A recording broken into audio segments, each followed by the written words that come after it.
What is going on, everybody? Welcome to the video that I'm bringing you on the skill that pretty much the entire community collectively hates. I personally don't know anybody that actually enjoys runecrafting. Maybe you do, and maybe some of you that are watching this video do as well. So in this video, I'm going to be showing you guys a lazy way to get to 99 runecrafting, which will include both ZMI and Zeah Runecrafting. So as usual, I am still looking for the best RuneScape loot tabs in your bank. So if you have one of those or think you have one of those, send it my way to the email address that is on the screen right now.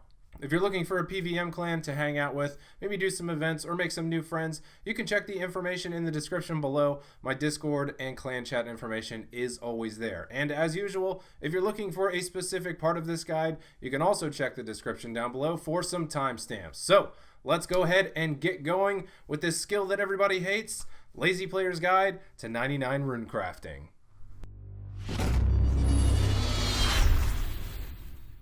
Through all of my years of playing RuneScape, I have never seen a more hated skill than runecrafting. And honestly, after almost maxing my account, I've come to the realization that it's really not that bad. Now, I've never gotten 99 runecrafting the old-fashioned way, but with blood and soul runes being in the game, I think the skill is much more manageable. But as usual, throughout this guide, I'm going to be showing you all how to get 99 runecrafting in what I think is one of the laziest ways possible, but it also has a little bit of contentness to it. It kind of gets you into a rhythm. I'll give you all the information, all the tips and tricks, and everything you'll need to know to be almost as lazy as possible. Let's go ahead and get started with the quests that will reward you with runecrafting experience. There are 8 of them, and they are the Ascent of Arceus, will give you 500 experience. Enter the Abyss is actually a mini quest, which will give you 1000 XP. The Slug Menace, 3500. Devious Minds, the Fremennik Exiles, and Lunar Diplomacy will all reward you with 5000. The Eyes of Gloofrey, 6000, and What Lies Below will give you 8000 runecrafting experience, and this will give you a total of 29,500 total quest XP for runecrafting at the time this guide is being made. Now, in order to actually start training the runecrafting skill, you will need to complete a quest to actually unlock the skill. Without the completed quest, you won't have the knowledge to know how to craft runes. The quest is very short and should take you 5 minutes or less to complete. The quest needed is the Rune Mysteries quest, which is also a free-to-play quest. Upon the completion, Wizard Cedrador will give you an air talisman and explain the basics of the runecrafting skill to you. As for the skill itself, you will create runes by binding essence with an altar. The altars are scattered around the world of Gielinor, but can easily be accessed through the Abyss, which I'll quickly talk about later in the guide. There are 3 types of essence in the game. There are Rune Essence, Pure Essence, and Dense Essence. Rune Essence can only be used to craft air, earth, fire, water, mind, and body runes, and oddly enough, it is more expensive than Pure Essence. Pure Essence can be used to craft all of the previous runes, as well as Cosmic, Chaos, Astral, Nature, Law, Death, and Wrath runes. The last one, Dense Essence, can only be used to craft blood and soul runes, cannot be banked, and cannot be traded, meaning you'll have to mine all of it yourself, whether you're an Iron Man or not. The Dense Essence will need to be venerated using the Dark Altar, which I'll talk about later, in order to be used to craft runes. Rune Essence and Pure Essence can be mined, but much more conveniently bought from the Grand Exchange. It doesn't cost much, so if you're not an Iron Man, I definitely recommend buying the Essence, and if you are an Iron Man, it's usually better to acquire the Essence you need from PVM drops, rather than spend many extra hours mining and banking it. As you level up the runecrafting skill, you'll be able to craft multiple runes from a single essence, all the way up to the death runes. Bloods, souls, and wrath runes cannot be multiplied. However, if you have the Elite Karen diaries done, you will have the ability to gain 10% more blood runes from your dark essence. Additionally, you can also craft combination runes by using completed runes on a particular altar. I will not be covering this as it's not really the lazy way, it's kind of click intensive. From level 1 to 9, we will have the ability to do a very short mini quest. The mini quest is Enter the Abyss and should only take you about 10 minutes providing you have a few teleports. To make the quest as short as possible, you'll want to have Varrock and Ardoin teleport tabs or runes to cast the spells, a Necklace of Passage to teleport to the Wizard's Tower, and an Amulet of Glory to teleport to Edgeville. You'll want to have this mini quest completed so you can have the ability to get essence pouches. These pouches hold additional essence in your inventory and will be very useful up to level 77 runecrafting. Right after you complete the mini quest, you will want to kill some of the abyssal monsters in the abyss to get yourself a small pouch. This one will hold 3 extra essence for you. If you need a guide to this mini quest, I have left a link in the description below. From level 9 to 14, you'll be crafting Earth runes. The Earth altar is relatively close to the East Bank in Varrock and doesn't take long to reach. As for the items you'll need, you will need an Earth Tiara and Pure Essence. You will need to craft 176 Earth runes to reach level 14. This will take you 6 laps, and that means from the bank to the altar and back. As for experience, Earth runes give 6.5 XP each, and you will need a total of 1,138 experience to reach level 14. It will take you about 12 minutes, and as for the profit, I didn't calculate this because it doesn't really matter. From level 14 to level 44, you will be crafting fire runes. The items that you will need are a fire tiara, pure essence, and rings of dueling. For these levels, you'll want to have the rings of dueling for quick access to the fire altar, which is just north of the duel arena teleport, and quick access to the bank at Castle Wars. This does take a bit longer, but is much more relaxing than the more popular method of starting lava runes at level 23, which is very click intensive and requires the lunar diplomacy quest to be completed, although you will need that quest done later. If you don't have it at this point, don't worry about it. As for how many you need to craft, 7,649. It will take you 223 laps. They give 7 experience each, and you'll need a total of 53,542 experience to reach level 44 from 14. As for time, it'll take you about 3 hours, and that's averaging around 18,000 runecrafting XP per hour. As for profit, somewhere around 20,000 GP to 23,000 GP, still not very much. While doing these levels, you will want to pause the runecrafting at level 25. At level 25, you'll have the ability to return to the Abyss to get a medium pouch which holds 6 essence. This will let you craft 35 fire runes per inventory instead of 30. At this point, runecrafting can get a bit dangerous as you'll be entering the wilderness to use the Abyss, so you'll want to make sure that you don't have any valuable items on you while you're traveling. Although I do recommend having a set of Graceful for this method, it will save you some time in the long run. You honestly won't see that many PKers, if any at all, but there's always a chance. So, from level 44 to level 50, you'll be using the Abyss to craft nature runes. The items you will need are Amulets of Glory and a pickaxe. You can also use an axe or a tinderbox to get through the Abyss, but pickaxe is generally the most popular. As for the amount of nature runes, 5,076. You'll need to do 146 laps to complete those. As for experience, 9 per nature rune, and you'll need a total of 45,684. It will take you about 3 hours to do this, and your profit will be somewhere around 1.2 million GP.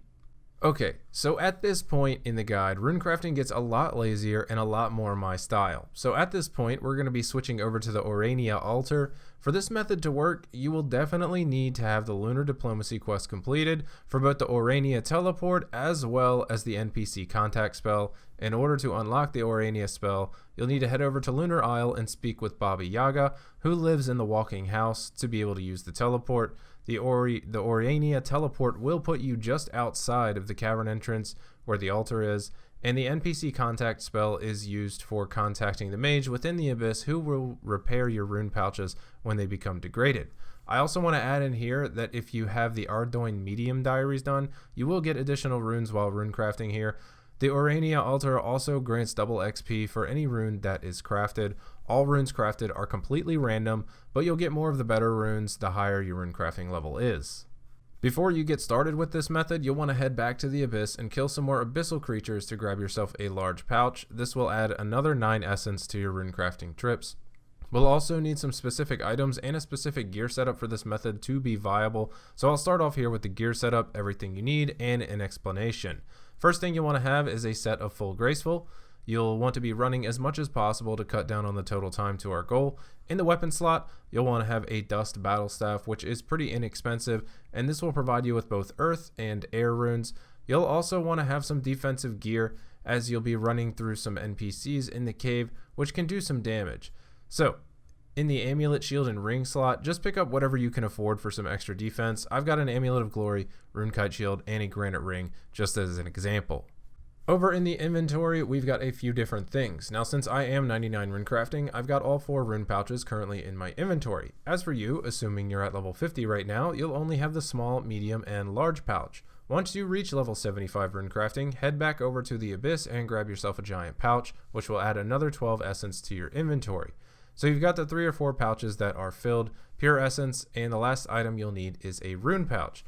And this can be bought from either the Bounty Hunter shop for 15 bounty points or from Slayer Masters for 750 Slayer points. In the rune pouch, you'll want to have cosmic runes astral runes, and air or mind runes. These runes, plus the unlimited runes provided from the Dust Battle Staff, will give us everything we need without taking up any additional inventory spots. If you're wondering where the law runes are for the OURANIA teleport, you won't need to keep these with you, as you'll only need one law rune for the teleport, and out of the essence you'll be crafting, you'll always get at least one. So you might be asking, how is this AFK? Well, at the OURANIA altar there are a lot of people runecrafting here if you're using the official world for it, which is 327. After banking, you can simply follow someone who takes off for the altar before you. Sometimes you might have to lead the way to the altar yourself and let others follow you, but it all works out in the end because more often than not, you'll be able to join in the endless chain of following. The last thing that I'll blab about before we get into XP and profit rates is banking. Now at the OURANIA altar, you'll actually need to pay 20 runes to bank. You can choose any rune you want, but to keep it cheap, you'll want to use air runes or mind runes. I just happen to not have any mind runes when I recorded this, so I went with air. So in your rune pouch, make sure you have plenty of air or mind runes, whichever one you choose. Remember, you have that Dust Battle Staff, so not having the air runes in the pouch really doesn't matter. Since they are pretty cheap, I would just fill it up with the maximum amount, which is 16,000. You'll then right click on, I don't know how to say this guy's name, Eniola, who is the banker, and talk to him. Set your auto payment to air runes, and then every time you bank, you'll only have to left click him. The payment will automatically be deducted from your rune pouch. Alright, so as for XP and profit rates for the OURANIA altar, it does vary by level. From level 50 to level 59, the runes you'll be crafting are completely random. You'll need 146,553 XP to reach level 59. As for XP per hour, somewhere around 32,000. It will take you about 4.5 hours to get there, and you'll profit 1.3 million GP. From level 60 to 69, your runes once again will be random. As for experience, 284,309. Your XP per hour bumps up ever so slightly to 32,500. It will take you 8.75 hours to reach 69 from 60, and your profit is somewhere around 2.6 million GP. And from level 70 to level 77, once again, random runes. Experience you will need 737,954. XP per hour is pretty decent for rune crafting at 34,800, and the time it will take you is 21.5 hours. As for profit, 6.5 million GP. And now we have reached the level requirement to begin Zeah rune crafting. Both the Blood and Soul altars are located on the continent of Zeah within the Arceus house. In order to do this method, there are a few requirements that you'll need. First, you'll need to have 100% favor within the Arceus house. This is easily attainable by a short quest and searching the library for dark manuscripts. If you'd like to check out some pointers on how to get Arceus favor, check the link in the description below. Additionally, you'll want to have level 73 agility for the agility shortcut back to the mine from the Blood altar. If you don't have this agility level, you might as well go get it, and graceful if you don't have it. This method has a lot of AFK time while mining, but also requires a good bit of running to craft your runes. You will also need a chisel to break up the dark essence blocks into shards, and obviously a pickaxe to mine the essence. There are 2 mining spots which will deplete every now and then based on your mining level, but one of them will always be available. There will never be a time where you can't mine the essence. As for the pickaxe, it does not matter which one you choose, whether it be bronze, mithril, dragon, or crystal. I hope you're not using crystal because that would be a huge waste. You will always mine the essence at the same speed. Another fun fact about Zeah runecrafting is that it rewards you with mining and crafting experience as well. If you start Zeah runecrafting at level 77, you'll end up getting about 1.6 million crafting experience and 1.2 million mining experience. So it's definitely a good idea to get runecrafting out of the way before crafting and mining so you don't miss out on all of that passive experience. As for getting to the Zeah runecrafting area, the best way to get there is by switching to the Arceus spellbook and using the home teleport spell. It will put you closest to the mine. Another way, in case you use this teleport and it's on cooldown, is by using the fairy ring to the CIS destination. If you haven't unlocked this yet, you'll need to run up there and pay 80,000 GP to Trasa, who is roaming around near the fairy ring. So now for the actual runecrafting bit. What you'll want to do is mine yourself an inventory of essence blocks. After you've got your inventory, you will head over to the dark altar and venerate the essence blocks, which will then turn them into dark essence blocks. At this point, you can do one of 2 things. You can use your chisel on an essence block and let your character go, but this does take a long time. Or the preferred method is to begin running back to the mine and chisel them as you go. Once you're back at the mine, you will then mine another inventory of essence blocks and return to the dark altar to venerate them.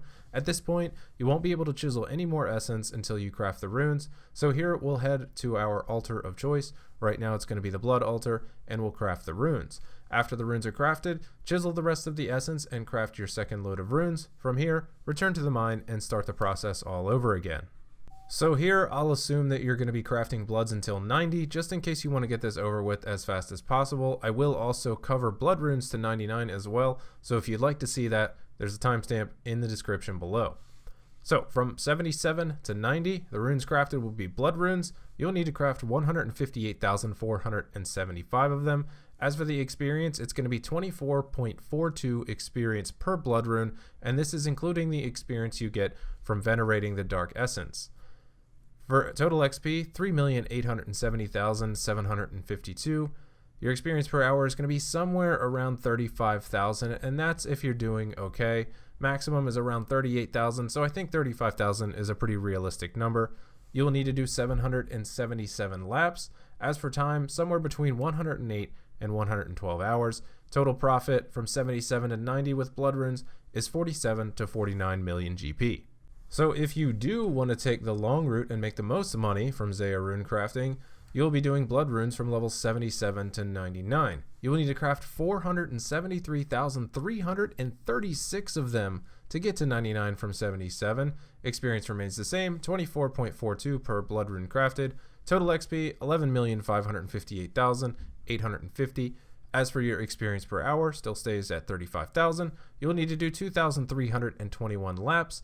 As for time, 328 to 332 hours, but your total profit increases a ton, up to 142 to 144 million GP.